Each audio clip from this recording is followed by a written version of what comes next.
Hello, ನಮಸ್ತೆ. ನಾನಿವತ್ತು ಮತ್ತೊಂದು ಹೊಸ ವ್ಲಾಗ್‌ನೊಂದಿಗೆ ನಿಮ್ಮ ಮುಂದೆ ಬಂದಿದ್ದೀನಿ. ಇವತ್ತು ಮಧ್ಯಾಹ್ನದಿಂದ ವ್ಲಾಗನ್ನು ಶುರು ಮಾಡ್ಕೊಂಡಿದ್ದೀನಿ. ಬೆಳಿಗ್ಗೆ ಸ್ವಲ್ಪ ಜಾಸ್ತಿ ಕೆಲಸ ಇತ್ತು, ಹಾಗಾಗಿ ವಿಡಿಯೋ ಏನು ಮಾಡ್ಕೊಳ್ಳೋದಕ್ಕಾಗಲಿಲ್ಲ. ತುಂಬಾನೇ ಗಡಿಬಿಡಿ ಅನ್ನಿಸ್ತು. ಹಾಗಾಗಿ ಮಧ್ಯಾಹ್ನದಿಂದ ಇವತ್ತು ನಾನು ವಿಡಿಯೋನ ಶೂಟ್ ಮಾಡ್ಕೊಳ್ತಾ ಇದ್ದೀನಿ.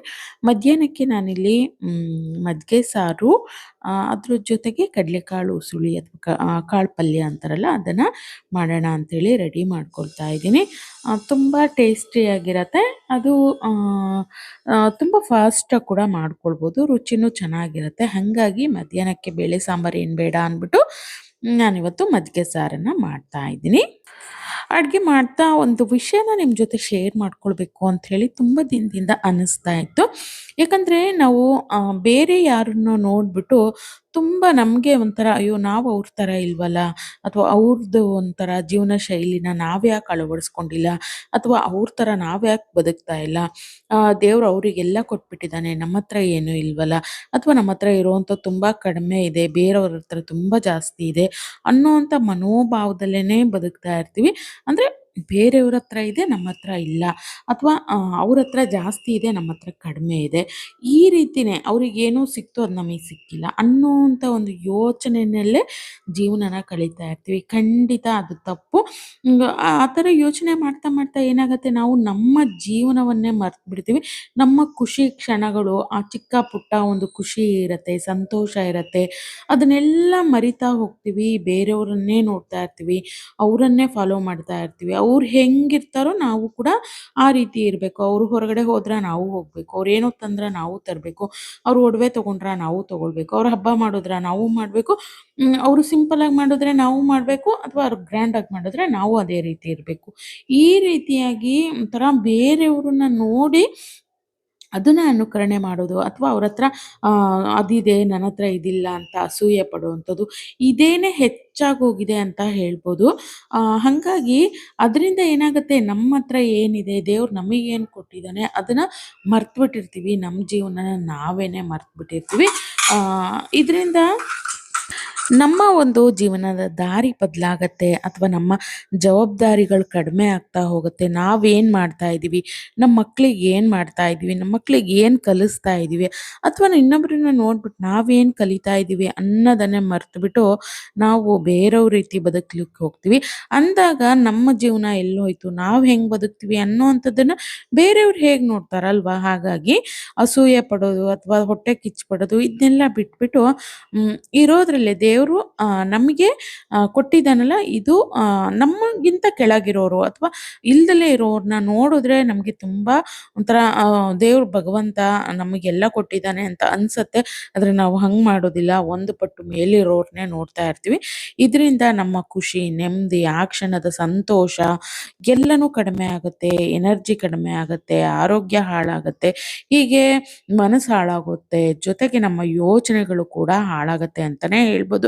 ಹಾಗಾಗಿ ನಮ್ದನ್ನು ನಾವು ನೋಡ್ಕೊಳ್ಬೇಕು. ಅದ್ರ ಜೊತೆಗೆ ದೇವರು ನಮಗೇನು ಕೊಟ್ಟಿದ್ದಾನೋ ಅದರಲ್ಲಿ ಖುಷಿ ಪಡೋದನ್ನು ಕಲಿಬೇಕು. ಆಗ ಮತ್ತಷ್ಟು ಇನ್ನಷ್ಟು ನಮ್ಮ ಹತ್ರ ಹರಿದು ಬರುತ್ತೆ. ಹಾಗಾಗಿ ಒಳ್ಳೆ ಜೀವನನ ಮಾಡೋಣ, ಒಳ್ಳೆ ಯೋಚನೆಯಲ್ಲಿ ಬದುಕೋಣ ಅಂತ ಹೇಳಿ ಹೇಳೋದಕ್ಕೆ ಇದೊಂದು ಸಾಲ ಹೇಳಬೇಕಿತ್ತು ನಾನು. ಹಾಗಾಗಿ ಇದನ್ನ ನಿಮ್ಮ ಜೊತೆ ಶೇರ್ ಮಾಡ್ಕೊಳ್ತಾ ಇದ್ದೀನಿ ಅಷ್ಟೇನೆ. ಯಾಕಂದರೆ ಈಗ ಸಾಕಷ್ಟು ಜನ ನೋಡೋದು, ಬೇರೆಯವರನ್ನ ನೋಡ್ತೀವಿ, ಅವರನ್ನೇ ಫಾಲೋ ಮಾಡ್ತಾ ಇದ್ದೀವಿ, ಸೇಮ್ ಅವರನ್ನೇ ಅನುಕರಣೆ ಮಾಡಬೇಕು ಅನ್ನೋ ರೀತಿ ಆಗೋಗಿದೆ. ಹಾಗಾಗಿ ನನಗೆ ಏನೋ ಗೊತ್ತಿಲ್ಲ, ಇದಷ್ಟನ್ನು ನಿಮ್ಮ ಜೊತೆ ಶೇರ್ ಮಾಡ್ಕೊಳ್ಬೇಕು. ಇದು ಜೀವನದಲ್ಲೂ ಕೂಡ ಕೆಲವೊಬ್ಬರು ಇದೇ ರೀತಿ ಮಾಡ್ತಾ ಇರ್ತಾರೆ. ಬೇರೆಯವರನ್ನ ನೋಡಿ ಅನುಕರಣೆ ಮಾಡುವಂಥದ್ದು, ಅವರ ಒಂದು ಉಡುಗೆ ತೊಡುಗೆ, ಊಟ ಆಗಿರ್ಬೋದು, ಎಲ್ಲದರಲ್ಲೂ ಕೂಡ ಬೇರೆಯವರನ್ನ ನೋಡಿ ಅನುಕರಣೆ ಮಾಡ್ತಾರೆ. ಅಂದರೆ ನಮ್ಮತನ ಎಲ್ಲೋಯ್ತು, ನಮ್ಮ ಒಂದು ನಮ್ಮತನ ಅನ್ನೋವಂಥದ್ದು ಇರತ್ತೆ, ಅಥವಾ ನಮ್ಮದೇ ಒಂದು ರೀತಿ ಅಂತ ಇರುತ್ತೆ, ಶೈಲಿ ಅಂತ ಇರುತ್ತೆ, ಅದೆಲ್ಲ ಎಲ್ಲಿ ಹೋಯ್ತು ಅಂಥೇಳಿ ಗೊತ್ತೇ ಆಗೋದಿಲ್ಲ. ಹಾಗಾಗಿ ನಾವು ನಾವಾಗಿ ಜೀವಿಸೋದು ತುಂಬಾ ಇಂಪಾರ್ಟೆಂಟು. ಅದು ನಮ್ಮ ಮಕ್ಳಿಗೂ ಕೂಡ ಹೆಲ್ಪ್ ಆಗುತ್ತೆ. ಹಾಗಾಗಿ ಇದೊಂದನ್ನು ಎಲ್ಲರೂ ಅಂತ ನಾನು ಹೇಳ್ತಾ ಇಲ್ಲ, ಕೆಲವೊಬ್ಬರು ಆ ರೀತಿಯಾಗಿ ಮಾಡ್ತಾ ಇರ್ತಾರೆ. ಅಂಥವ್ರಿಗೆ ಅವ್ರ ಜೀವನದಲ್ಲಿ ಆಸಕ್ತಿ ಕಡಿಮೆ ಆಗುತ್ತೆ. ಅವರು ಏನು ಮಾಡಬೇಕು, ಅಥವಾ ಅವ್ರ ಜೀವನದ ಗುರಿ ಏನು ಅನ್ನೋದನ್ನೇ ಮರ್ತು ಹೋಗ್ಬಿಟ್ಟಿರ್ತಾರೆ. ಅದಕ್ಕಾಗಿ ಈ 2 ಲೈನ್ಗಳನ್ನು ಹೇಳ್ಕೊಂಡೆ. ಇದನ್ನು ಹೇಳ್ತಾ ಹೇಳ್ತಾ ನನ್ನ ಅಡುಗೆ ಕೂಡ ಇಲ್ಲಿ ಸಂಪೂರ್ಣ ಆಯಿತು ಅಂತಲೇ ಹೇಳ್ಬೋದು. ಮಧ್ಯಾಹ್ನದ ಊಟಕ್ಕೆ ಮಜ್ಜಿಗೆ ಸಾರು, ಅಥವಾ ಮಜ್ಜಿಗೆ ಹುಳಿ ಅಂತೇಳಿ ಅನ್ಬೋದು. ಅದ್ರ ಜೊತೆಗೆ ನಾವು ಮಾಡಿರುವಂಥ ಕಡಲೆಕಾಳು ಉಸುಳಿ ಅಥವಾ ಕಡಲೆಕಾಳು ಪಲ್ಯ ಕೂಡ, ಕಾಳು ಪಲ್ಯ ಕೂಡ ರೆಡಿ ಆಯಿತು. ಬಿಸಿ ಬಿಸಿ ಅನ್ನೋದೊಟ್ಟಿಗೆ ನಮ್ಮ ಮಧ್ಯಾಹ್ನದ ರುಚಿಕರವಾದಂಥ ಊಟ ರೆಡಿ ಆಯಿತು. ಇನ್ನು ಮಕ್ಕಳು ಬರೋ ಟೈಮ್ ಕೂಡ ಆಗಿದೆ. ಅವ್ರಿಗೂ ಕೂಡ ಇವತ್ತು ಮಜ್ಜಿಗೆ ಸಾರು ಕಾಳು ಪಲ್ಯನೇ, ಏನು ಬೇರೆ ಏನು ಸ್ನ್ಯಾಕ್ಸು ಅಥವಾ ಬೇರೆ ಯಾವುದೇ ರೆಸಿಪಿನ ಮಾಡಿಲ್ಲ. ಇವತ್ತು ಇಷ್ಟೇ ಇವತ್ತಿನ ಮಧ್ಯಾಹ್ನದ ಒಂದು ಲಂಚ್ ಅಂತಲೇ ಹೇಳ್ಬೋದು.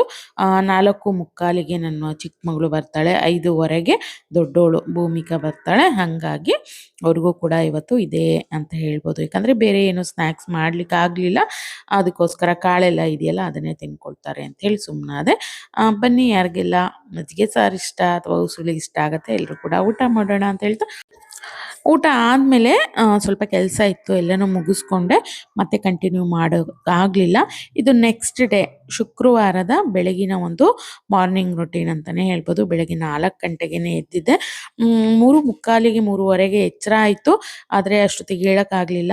ಸ್ವಲ್ಪ ಆಚೆ ಈಚೆ ಒಂದು 10 ನಿಮಿಷ ಹೊರಳಾಡಿ ಏಳೋಷ್ಟರಲ್ಲಿ 4 ಗಂಟೆ ಆಯಿತು. ಇನ್ನು ರಾತ್ರಿನೇ ಎಲ್ಲ ಪಾತ್ರೆನೂ ವಾಶ್ ಮಾಡಿ ಅಡುಗೆ ಮನೆ ಕೂಡ ಕ್ಲೀನ್ ಮಾಡಿ ಇಟ್ಕೊಂಡಿದ್ದೆ. ಹಾಗಾಗಿ ಬೆಳಗ್ಗೆ ಎದ್ದ ತಕ್ಷಣ ಗುಡಿಸಿ ಒರೆಸ್ಕೊಂಡು ಕ್ಲೀನ್ ಮಾಡಿಕೊಂಡು ಸ್ನಾನ ಮಾಡಿ ಪೂಜೆ ಮಾಡೋಣ ಅಂಥೇಳಿ ರಾತ್ರಿನೇ ಪ್ಲ್ಯಾನ್ ಮಾಡ್ಕೊಂಡಿದ್ದೆ. ಅಲಾರಾಮ್ ಕೂಡ 4 ಗಂಟೆಗೆ ಇಟ್ಕೊಂಡಿದ್ದೆ. ಆದರೆ ಒಂದು 10 ನಿಮಿಷ ಬೇಗನೆ ಎಚ್ಚರ ಆಯಿತು ಅಂತಲೇ ಹೇಳ್ಬೋದು. ಆದರೂ ನಾನು ಎದ್ದಿದ್ದು ಅಲಾರಾಮು ಸೌಂಡ್ ಆದಮೇಲೆ ಅಂತ ಹೇಳ್ಬೋದು. ಇನ್ನು ಈ ಕಡೆ ನಾನು ಕಸ ಎಲ್ಲ ಗುಡಿಸ್ಕೊಂಬರ್ತಾ ಇದ್ದೀನಿ. ಯಾಕಂದರೆ ಎಲ್ಲ ಬಟ್ಟೆ ಆಗಿರ್ಬೋದು ಅಥವಾ ಕೆಳಗಡೆ ಏನೇನು ಬಿದ್ದಿರತ್ತೆ ಎಲ್ಲನೂ ಎಲ್ಲೆಲ್ಲಿ ಇಡಬೇಕು ಅದ್ರ ಜಾಗದಲ್ಲಿ ರಾತ್ರಿನೇ ತೆಗೆದಿಟ್ಬಿಟ್ಟಿದ್ದೆ. ಹಾಗಾಗಿ ಇನ್ನೇನು ತುಂಬ ಕ್ಲೀನ್ ಮಾಡೋವಂಥ ಅವಶ್ಯಕತೆ ಇರಲಿಲ್ಲ.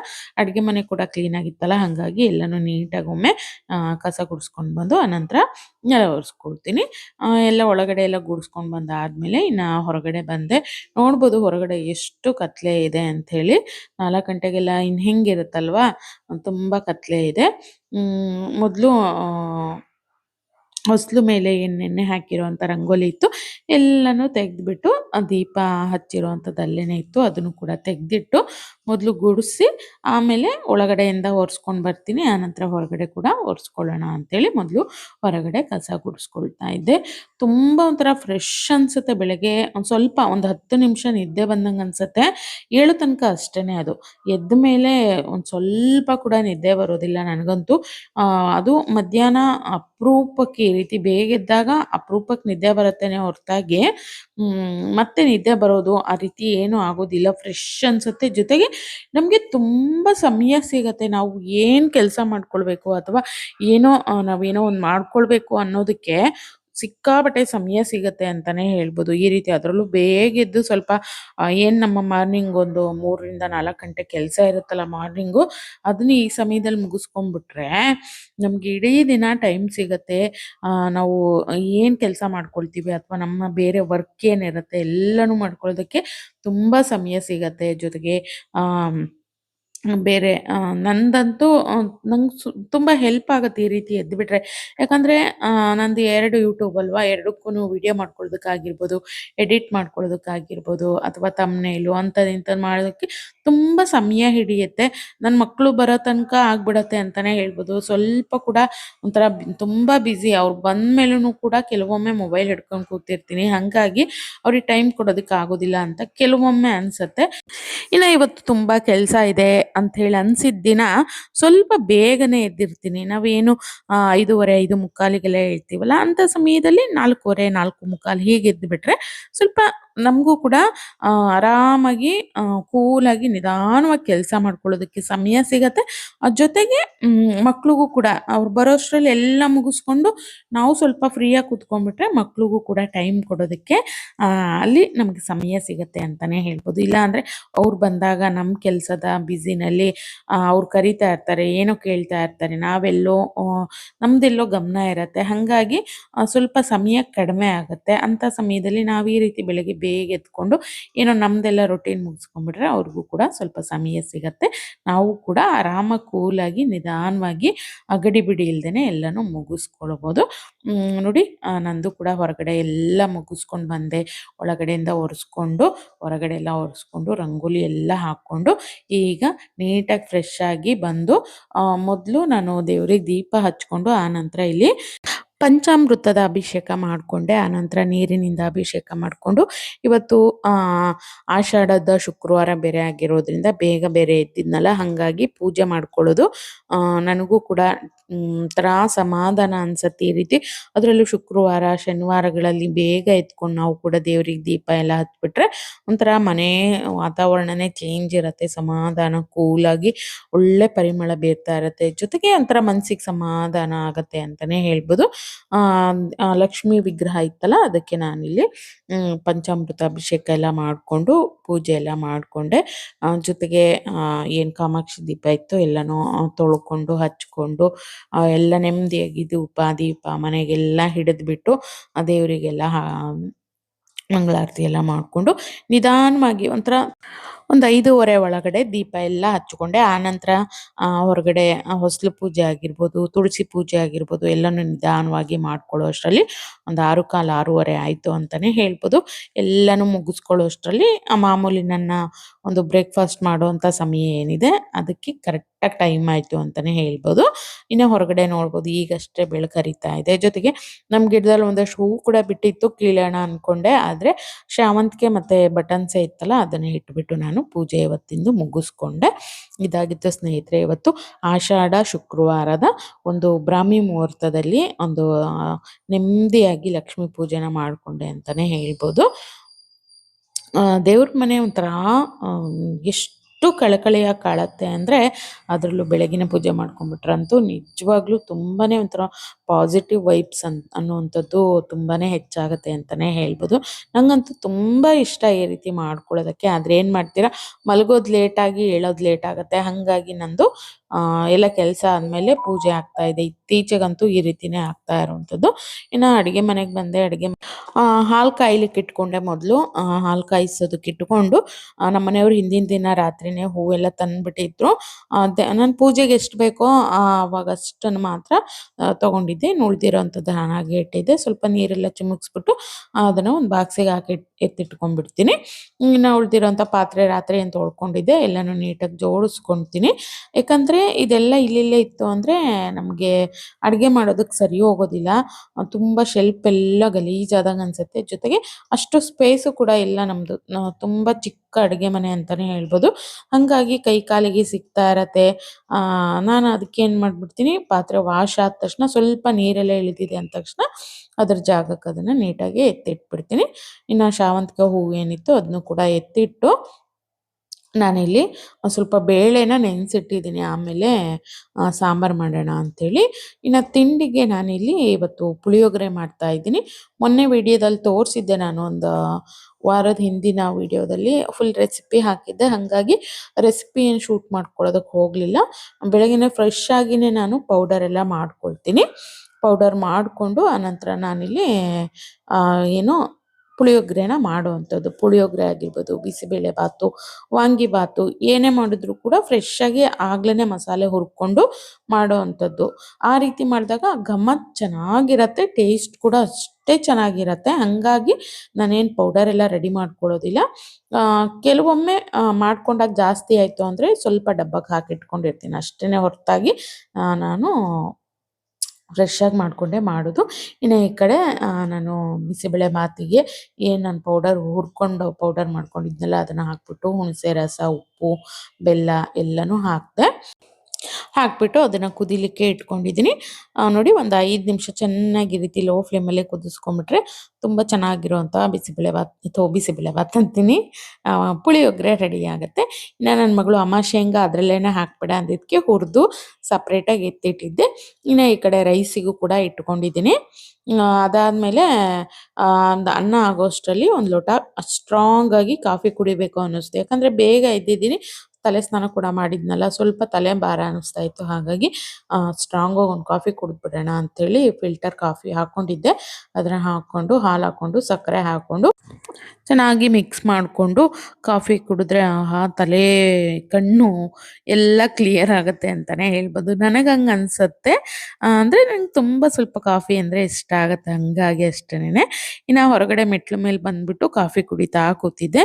ಅಷ್ಟೊತ್ತಿಗೆ ಧನ್ವಿಕಾ ಚಿಕ್ಕೋಳು ಎದ್ಲು, "ಅಮ್ಮ ನೋಡಲ್ಲಿ ಸ್ಕ್ವೀರಲ್ ಬಂದಿದೆ, ಅಳಿಲ್ ಬಂದಿದೆ" ಅಂತಂದಿದ್ಕೆ ಅದನ್ನ ಅವಳೇನೆ ಶೂಟ್ ಮಾಡ್ತಾ ಇದ್ದಾಳೆ, ಅಂದ್ರೆ ವಿಡಿಯೋ ಮಾಡ್ಕೊಳ್ತಾ ಇದ್ದಾಳೆ. ಝೂಮ್ ಹಾಕ್ಬಿಟ್ಟು, "ಅಮ್ಮ ನೋಡಲ್ಲ ಅದೇನು ತೆಂಗಿನಕಾಯಿಂದು ಇದ್ ಬಿಟ್ಟಿರತ್ತಲ್ಲ, ಹೂವೆಲ್ಲ ಬಿಟ್ಟಿರತ್ತಲ್ಲ, ಅದನ್ನೆಲ್ಲ ನೋಡಿ ಯಾವ ರೀತಿ ಎಕ್ಕಿ ಎಕ್ಕಿ ತಿಂತಾ ಇದೆ" ಅಂತೇಳಿ. ತುಂಬಾ ಚೆನ್ನಾಗಿ ಒಂಥರ ಸೌಂಡು ಬೆಳಗ್ಗೆನೆ ನೋಡ್ಬೇಕು ಎಷ್ಟು ಚೆನ್ನಾಗಿರತ್ತೆ. ನಾನ್ ಸೌಂಡ್ ಹಾಕೋಣ ಅಂದೆ, ನನ್ ಮಗಳು ಏನೇನೋ ಮಾತಾಡ್ತಾ ಇದ್ಲು, "ಅಮ್ಮ ನೋಡಲ್ಲಿ, ಇದ್ ನೋಡಿಲ್ಲಿ, ಇದ್ ನೋಡಿಲ್ಲಿ" ಅಂತ. ಹಂಗಾಗಿ ಸೌಂಡನ್ನ ಫುಲ್ ಮ್ಯೂಟ್ ಮಾಡ್ಬಿಟ್ಟಿದ್ದೀನಿ.